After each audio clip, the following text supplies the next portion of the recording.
Hello दोस्तों, स्वागत है आपका मेरे YouTube चैनल भारतीय नाद वेद में। आज हम बात करेंगे रामायण में वर्णित संगीत से जुड़े कुछ इम्पोर्टेंट क्वेश्चंस की।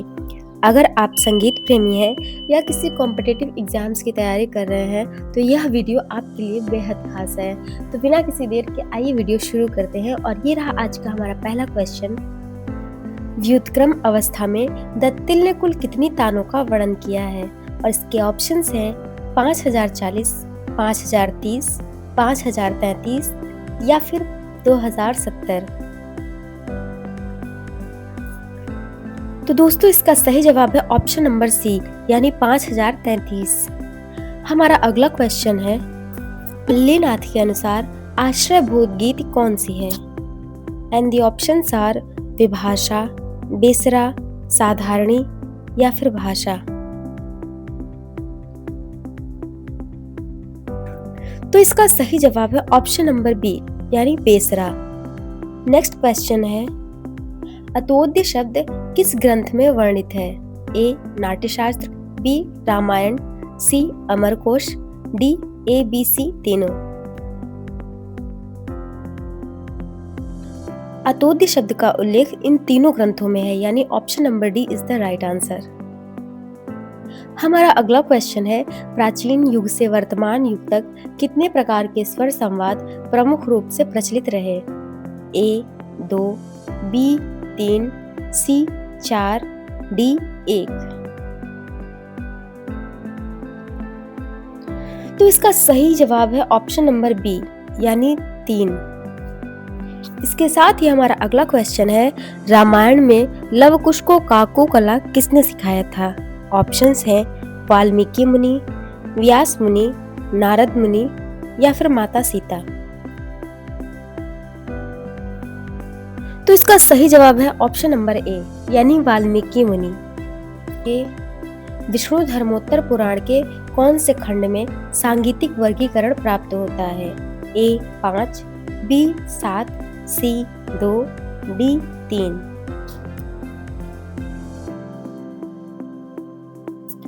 तो दोस्तों इसका सही जवाब है ऑप्शन नंबर डी यानी 3।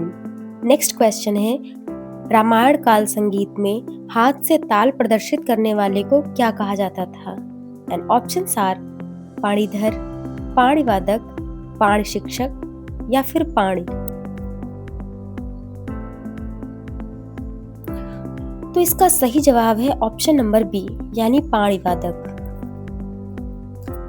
अगला प्रश्न है, रामायण में लगभग कितने श्लोक वर्णित हैं? और इसके ऑप्शंस हैं 27,000, 13,000, 24,000 या फिर 19,000।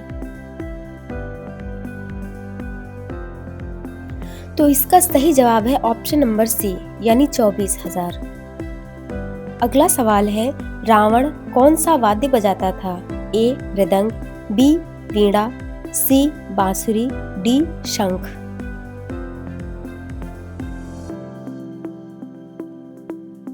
तो दोस्तों इसका सही जवाब है ऑप्शन नंबर बी यानी वीणा। अगला प्रश्न है, रावण काल यानी रामायण में संगीत के लिए कौन से शब्द का प्रयोग हुआ है? ए योग, बी शिल्प, सी गानम या फिर डी गंधर्व।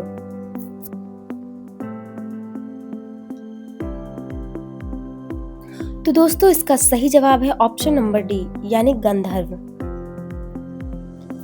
हमारा अगला क्वेश्चन है, भय प्रगट कृपाला तथा श्री रामचंद्र कृपाल किसके द्वारा रचित है?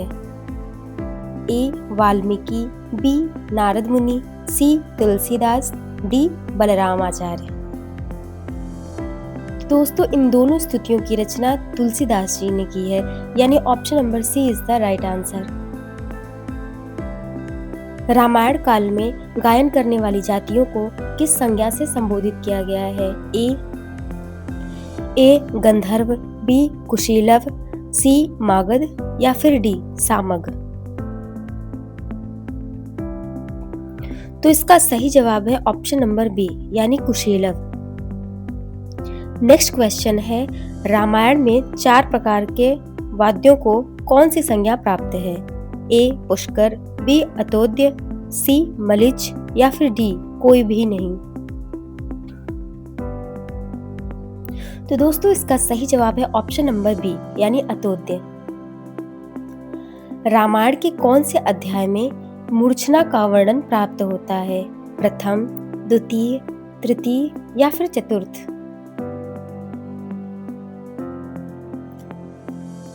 चतुर्थ यानी option number D is the correct answer. अगला क्वेश्चन है, रामायण में कौन सी वीणा का वर्णन प्राप्त होता है? एन ऑप्शंस आर विपंची वीणा, कुंजिका वीणा, चित्रा वीणा या फिर सरस्वती वीणा।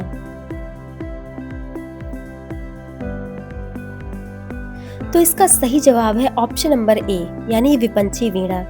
विपंची वीणा में कितने तार होते हैं ये आप हमें कमेंट करके बताइएगा।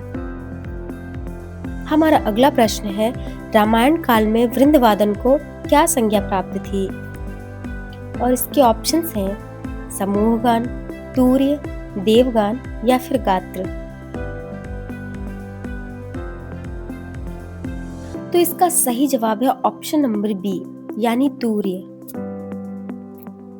इसके साथ ही हमारा अगला सवाल है, रामायण काल में लय के स्थान पर कौन सा शब्द प्रयोग हुआ है?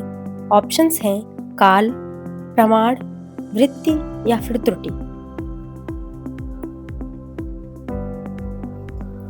तो इसका सही जवाब है ऑप्शन नंबर बी यानी प्रमाण। नेक्स्ट क्वेश्चन है, रामायण में कितनी जातियों का वर्णन है? ए 7, बी 12, सी 5 या फिर डी 9।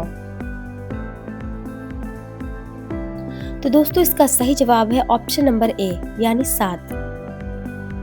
तो दोस्तों ये थे रामायण में संगीत से जुड़े कुछ इंपॉर्टेंट क्वेश्चंस। और अगर आपको वीडियो अच्छा लगा तो लाइक एंड शेयर करना मत भूलिएगा and do subscribe for best music educational content.